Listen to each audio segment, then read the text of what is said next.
I am Golu Kumar. I am from Shriram academy. आज हम history के चैप्टर 5 अर्थव्यवस्था और आजीविका से कुछ क्वेश्चन है जो कि के रूप में करने वाले हैं। तो पहला प्रश्न है, दुनिया का पहला औद्योगिक राष्ट्र ब्रिटेन को क्यों कहा जाता है? क्योंकि सर्वप्रथम इंग्लैंड में ही औद्योगिक क्रांति हुआ। सही जवाब है। ब्रिटेन को औद्योगिक राष्ट्र दुनिया का सबसे पहले औद्योगिक राष्ट्र इसलिए कहा जाता है क्योंकि ब्रिटेन में ही सबसे पहले औद्योगिक क्रांति हुई थी। 1760 के आसपास सबसे पहले मशीन इंग्लैंड में ही बना था और जब मशीन बना तो कारखाने भी लगने शुरू हो गए, इसलिए इसे दुनिया का सबसे पहला औद्योगिक राष्ट्र कहा जाता है। अगला प्रश्न है, ब्रिटेन में सबसे पहले कौन सा उद्योग लगा? वस्त्र उद्योग।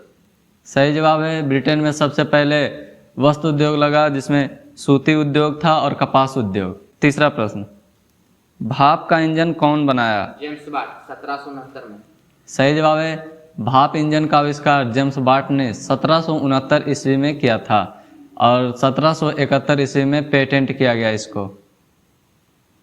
अगला प्रश्न, स्पिनिंग जेनी का आविष्कार कौन किया? जेम्स हारी। तो इसका आंसर हो जाएगा स्पिनिंग जेनी का आविष्कार 1764 ईस्वी में जेम्स हारग्रीव्ज ने किया सूत की कताई के लिए। अगला प्रश्न, सेफ्टी लैंप का आविष्कार किसने किया था? सही जवाब है। सेफ्टी लैंप का आविष्कार हैम्फ्री डेवी ने किया था जिसका उपयोग कोयला खानों में किया जाता था। अगला प्रश्न, औद्योगिकरण का सबसे बुरा प्रभाव किस उद्योग पर पड़ा? उद्योग एवं लघु उद्योग। सही जवाब है। औद्योगिकरण का सबसे बुरा प्रभाव कुटीर उद्योग एवं लघु उद्योग को पड़ा। उद्योगों को खुल जाने से इनको काम नहीं मिलने लगा, ये बैठ गए। अगला प्रश्न, फ्लाइंग शटल का आविष्कार किसने किया? जॉन केन। सही जवाब है। फ्लाइंग शटल का आविष्कार 1733 ईस्वी में जॉन के, जो कि एक बुनकर था। फ्लाइंग शटल कपड़े बुनने वाली एक मशीन है। अगला प्रश्न, औद्योगिक क्रांति के आर्थिक परिणाम क्या क्या हुए? औद्योगिक क्रांति के आर्थिक परिणाम उत्पादन और व्यापार में वृद्धि हुई, पूंजी का विकास हुआ, कुटीर उद्योग का विनाश हुआ। सही जवाब है। औद्योगिक क्रांति के आर्थिक परिणाम निम्नलिखित हैं। उत्पादन और व्यापार में वृद्धि हुई, पूंजीवाद का विकास हुआ और बैंकिंग एवं मुद्रा का विकास हुआ, कुटीर उद्योगों लघु उद्योगों का विनाश हुआ। अगला प्रश्न, औद्योगिक क्रांति ब्रिटेन में ही क्यों हुई? कि खान के आसपास होना। सही आंसर है। औद्योगिक क्रांति ब्रिटेन में ही हुई क्योंकि ब्रिटेन की भौगोलिक स्थिति थी। दूसरा, लोहे एवं कोयलों की खानों का आसपास होना। तीसरा, इंग्लैंड में मजदूर उपलब्ध थे। चौथा, फ्रांस की क्रांति का प्रभाव था और इंग्लैंड में शांति व्यवस्था थी। छठा, पर्याप्त पूंजी भी था और सातवां, इंग्लैंड का साम्राज्य बहुत बड़ा था। अगला प्रश्न है, औद्योगिक काल का समय कब से कब तक है? 18वीं सदी में 1750 से लेकर 1850 तक। सही जवाब है। औद्योगिक काल का समय 18वीं सदी में है। औद्योगिक क्रांति 18वीं शताब्दी में हुई है। इसका समय 1750 ईस्वी से 1850 ईस्वी तक है। अगला प्रश्न, इंग्लैंड के बाद औद्योगिकरण की शुरुआत कहाँ हुई थी? फ्रांस, जर्मनी और अमेरिका में हुई। सही जवाब है। इंग्लैंड के बाद औद्योगिकरण की शुरुआत फ्रांस में 1830 के बाद हुई, जर्मनी में 1850 के बाद और इसके बाद फिर अमेरिका में शुरू हुआ। अगला प्रश्न, कारखाने प्रणाली का पिता किसे कहा जाता है? सही जवाब है। कारखाने प्रणाली का पिता आर्कराइट को कहा जाता है क्योंकि इन्होंने ही सर्वप्रथम कारखाना लगाया था। अगला प्रश्न, पानी से चलने वाले करघे का आविष्कार कौन किए थे? सही जवाब है। पानी से चलने वाले करघे का आविष्कार एडमंड कार्टराइट ने किया था। अगला प्रश्न, पहली इलेक्ट्रिक मोटर का आविष्कार कौन किए थे? Michael Faraday. सही जवाब है। पहली इलेक्ट्रिक मोटर का आविष्कार माइकल फैराडे ने किया था।